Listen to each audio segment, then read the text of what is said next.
Boiled কাবলি ছোলা আর টুকরো করে আলু দিয়ে বানিয়ে নিব পনিরের একটি নিরামিষ রেসিপি।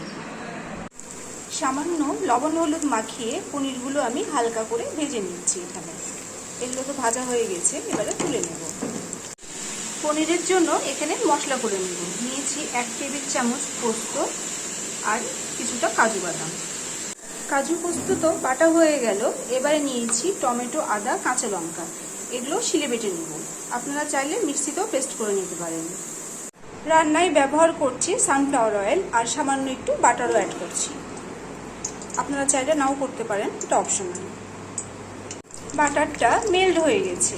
ফোড়নে যাচ্ছে 5 ফোড়ন শুকনো লঙ্কা। ফোড়নটা হালকা ভাজা হয়ে এসছে। অ্যাড করে দিচ্ছি টুকরো করা আলুগুলো। আলুগুলোতে লালচে বাদামি রং ধরেছে। এবারে অ্যাড করে দিব কাশ্মীরি লঙ্কা গুঁড়ো, এমনি প্লেন ঝাল লঙ্কা গুঁড়ো, হলুদ, লবণ আর চিনি। মিশিয়ে নেব ভালোভাবে। অ্যাড করে দিব শিলে বাটা মশলাগুলো। এই রান্নাতে কিন্তু জিরে গুঁড়ো, ধনে গুঁড়ো যাবে না। মশলাটা মিনিট 5 মতো আমি কষিয়ে নিয়েছি। এবারে অ্যাড করে দিচ্ছি বয়েলড ছোলাগুলো। আরও মিনিট 5 মতো কষিয়ে নেব। খুব ভালো মতো সবজিটা কষানো হয়ে এসছে। দেখুন কত সুন্দর তেলও ছাড়ছে। এই পর্যায়ে অ্যাড করে দিচ্ছি জল। ঝোলটা ফুটে উঠেছে। এই পর্যায়ে অ্যাড করে দিব ভাজা পনিরগুলো। একে একে সব পনিরগুলোই অ্যাড করে দেব। পনিরের এই নিরামিষ পদটা অলমোস্ট ডান।